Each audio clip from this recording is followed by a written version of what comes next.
नमस्कार दोस्तों, स्वागत है आपका स्टडी फॉर सिविल सर्विसेज में। वीडियो को पूरा देखिए। कोई भी आपका फीडबैक है, कोई सजेशन है, तुरंत वीडियो में कमेंट करके जरूर बताइए। अच्छा लगे तो वीडियो लाइक जरूर कर लीजिए और ऐसे वीडियो लगातार फ्री में पाने के लिए चैनल को तुरंत सब्सक्राइब कर लीजिए और बेल आइकन को जरूर टैप कर लीजिए ताकि आगे भी सारे वीडियो आपको मिलते रहे। यूट्यूब में फॉलो करते हैं तो प्लीज ये वाला फ्री टेलीग्राम चैनल जरूर ज्वाइन कर लीजिएगा। सारे नोटिफिकेशन, सारे अपडेट यहीं पे आते हैं, ध्यान रखिएगा। स्टडी फॉर सिविल सर्विसेज का कोई भी पेड ग्रुप अगर आपको ज्वाइन करना है तो सिर्फ 856480560660897523864455 यही नंबर है हमारे, सिर्फ जहां पे कॉल या व्हाट्सएप कर सकते हैं।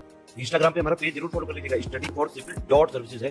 ट्विटर पे हमको जरूर फॉलो कर लीजिएगा, @study4civils है। सारे क्वेश्चन अटेम्प्ट करिए और स्कोर अपना तुरंत कमेंट करके बताइए। नमस्कार दोस्तों, आप सभी का स्वागत है स्टडी फॉर एग्जाम में। दोस्तों, इस वीडियो हम लोग साइंस एंड टेक्नोलॉजी के कुछ प्रश्नों की प्रैक्टिस करेंगे जो आपके आगामी एग्जाम यूपीटीपीएससी लेखपाल, वीडियो और एग्जाम सहित अन्य प्रतियोगी एग्जाम के लिए बहुत ही महत्वपूर्ण है। वीडियो शुरू करने से पहले मैं आपको बताना चाहता हूँ, हमारे कई पेड ग्रुप चलते हैं। अगर आप इन पेड ग्रुप को लेना चाहते हैं तो दिए गए नंबर पर कॉल कर जानकारी प्राप्त कर सकते हैं। तो दोस्तों, देखते हैं आज का पहला प्रश्न लोग। अंतरिक्ष में स्थापित उपग्रह को मलबे से बचाने के लिए इसरो ने कौन सा कार्यक्रम लॉन्च किया है? यहाँ पे 4 ऑप्शन दिया गया है: नेत्र, सुरक्षा, शिव प्लैनेट या इनमें से कोई नहीं। तो इसका जो सही आंसर है वह ऑप्शन ए, नेत्र। अंतरिक्ष में स्थापित उपग्रह को मलबे से बचाने के लिए इसरो ने नेत्र नामक कार्यक्रम लॉन्च किया है और इसकी जो कुल लागत आई है वह लगभग 400 करोड़ रुपये इसकी कुल लागत आई है।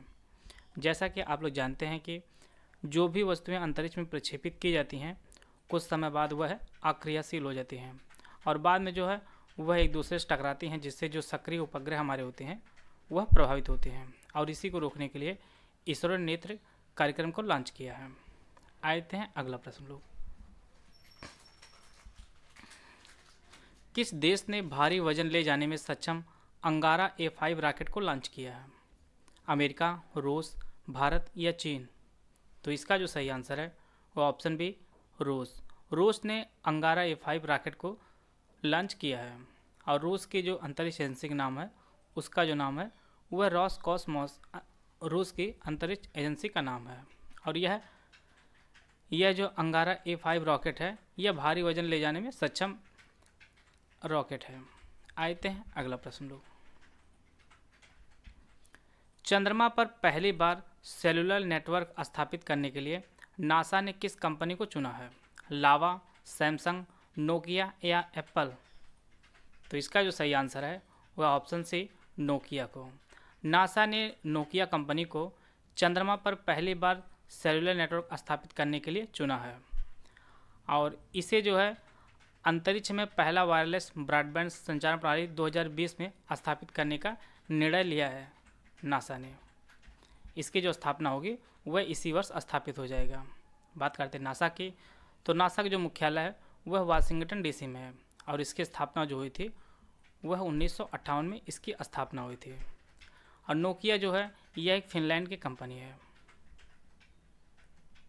फिनलैंड की कंपनी जो है यह नोकिया है। आते हैं अगला प्रश्न लो। प्रोजेक्ट लूम किस कंपनी ने लॉन्च किया है? अमेजन, माइक्रोसॉफ्ट, फेसबुक या गूगल? तो इसका जो सही आंसर है वो option D, Google. Project loom जो है वह गूगल कंपनी ने लॉन्च किया है और इसका जो उद्देश्य है यह गांव और दूर दराज इलाकों में इंटरनेट सेवा बहाल करना इसका उद्देश्य है, जिसे गूगल ने लॉन्च किया है प्रोजेक्ट लूम को। आते हैं अगला प्रश्न लोग। दुनिया का पहला सैटेलाइट आधारित नैरो बैंड IoT नेटवर्क किसने लॉन्च किया है? BSNL, एयरटेल, जियो या वोडाफोन? तो इसका जो सही आंसर है वह ऑप्शन ए, BSNL ने। दुनिया का पहला सैटेलाइट आधारित narrow band IoT network BSNL ने लॉन्च किया है और इसने स्काई लॉटेक इंडिया कंपनी के साथ समझौता करके इसके लॉन्च किया है। और BSNL एक मिनी रत्न कंपनी है। BSNL एक मिनी रत्न कंपनी है। आते हैं अगला प्रश्न लोग। भारत का पहला 100 ऑक्टेन पेट्रोल किसने लॉन्च किया है? यहाँ पे 4 ऑप्शन दिया गया है, आप लोग ऑप्शन पढ़ लीजिए। इसका जो सही आंसर है वो ऑप्शन सी, IOC ने। भारत का पहला 100 octane petrol Indian oil corporation launch किया है और यह उच्च क्वालिटी पेट्रोल होता है और जिसे मदुरा रिफाइनरी ने तैयार किया है। और यह जो पेट्रोल होता है यह कुछ ही देशों में उपलब्ध है, जैसे America, Germany, Greece, Indonesia, Malaysia और इजराइल। इन्हीं देशों में यह पेट्रोल उपलब्ध है और वह भारत में भी अब उपलब्ध हो चुका है। आते हैं अगला प्रश्न लोग। बहुउपयोगी माइक्रो प्रोसेसर मॉसिक का निर्माण किस आईआईटी संस्थान ने किया है? IIT Mumbai, IIT Kanpur, IIT Delhi या आईआईटी मद्रास? तो इसका जो सही आंसर है वह ऑप्शन डी आईआईटी मद्रास ने मॉसिक का निर्माण किया है और इसका जो उपयोग होगा वह क्रेडिट कार्ड, डेबिट कार्ड, यात्रा कार्ड, ड्राइविंग लाइसेंस आदि में इसका उपयोग होगा। मॉसिक माइक्रो प्रोसेसर का, जिसे आईआईटी मद्रास ने बनाया है। आते हैं अगला प्रश्न लोग। जेम्स वेब टेलीस्कोप को किस देश ने लॉन्च किया है? रूस, भारत, चीन या अमेरिका? तो इसका जो सही आंसर है वह ऑप्शन डी अमेरिका ने।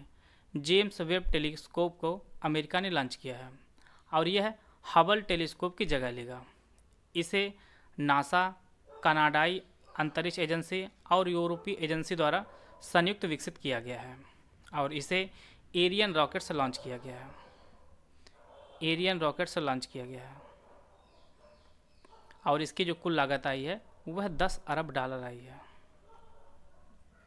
जेम्स वेब टेलीस्कोप की अरब डॉलर इसकी कुल लागत आई है, जिसे अमेरिका ने लॉन्च किया है। आते हैं अगला प्रश्न लोग। राजनाथ सिंह ने ब्रह्मोस एरोस्पेस क्रूज मिसाइल निर्माण इकाई का उद्घाटन कहाँ किया है?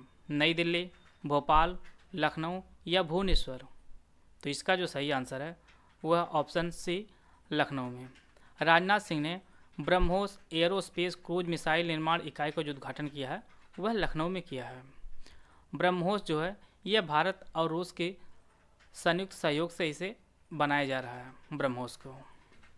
आते हैं अगला प्रश्न लो।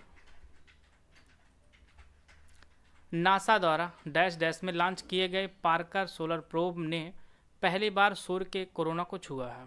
आपको बताना है यह कब लॉन्च किया गया था पार्कर सोलर प्रोब को। 2016, 2020, 2018 या 2021? तो इसका जो सही आंसर है वह आपका ऑप्शन सी 2018 में। नासा ने पार्कर सोलर प्रोब को 2018 में लॉन्च किया है, जिसने हाल ही में सूर्य के बाहरी जो परत है कोरोना उसको छुआ है। और जैसा कि आप लोग जानते हैं सूर्य की बाहरी परत कोरोना का जो बाहरी ताप है वो लगभग 6000 अंश सेल्सियस का बाहरी ताप होता है कोरोना का। तो इसका जो ऑप्शन सी है वह सही है। आते हैं अगला प्रश्न लो। हाल ही में भारत ने अंटार्कटिका के लिए डैश डैश वैज्ञानिक अभियान को लॉन्च किया है। यह कौन सा अभियान था? 38वां, 40वां, 45वां या 41वां? तो इसका जो सही आंसर है वह ऑप्शन डी 41वां वैज्ञानिक अभियान था भारत का अंटार्कटिका के लिए। इससे पहले भारत ने कुल 40 अभियान पूरे कर लिए हैं और भारतीय अंटार्कटिका कार्यक्रम की जो शुरुआत हुई थी वह 1981 में इसकी शुरुआत हुई थी। और यहाँ पे अंटार्कटिका में भारत के 3 अनुसंधान केंद्र हैं। पहला जो है वह दक्षिण गंगोत्री है, दूसरा मैत्री है और तीसरा भारती है। वर्तमान में 2 ही चालू है, मैत्री और भारती। अभी हाल ही में किसी परीक्षा में पूछा था कि कौन से वर्तमान में चालू हैं, तो मैत्री और भारती वर्तमान में चालू हैं। और भारत के जो अभियान या पहुंचा है वह आपका मैत्री स्टेशन पे पहुंचा है। आते हैं अगला प्रश्न लोग। 108वें भारतीय विज्ञान कांग्रेस का आयोजन किस शहर में किया गया? कोलकाता, मुंबई, बेंगलुरु या पुणे? तो इसका जो सही आंसर है वह ऑप्शन डी पुणे में। 108वें भारतीय विज्ञान कांग्रेस का जो आयोजन हुआ है यह पुणे में आयोजन हुआ है और इसकी जो थीम रखी गई थी वह महिला सशक्तिकरण के साथ सतत विकास के लिए विज्ञान और प्रौद्योगिकी, इसकी थीम रखी गई थी, जिसे पुणे में आयोजित किया गया था। आते हैं अगला प्रश्न लोग। पृथ्वी पर सबसे गहरी भूमि घाटी की खोज कहाँ की गई है? इसके लिए 4 ऑप्शन दिया गया, आप लोग ऑप्शन पढ़ लीजिए। इसका जो सही आंसर है वह ऑप्शन सी अंटार्कटिका में। पृथ्वी पर सबसे गहरी भूमि घाटी की जो खोज हुई है वह अंटार्कटिका में हुई है और यह अंटार्कटिका में एक डेनमैन ग्लेशियर है, उसी के नीचे यह घाटी स्थित है।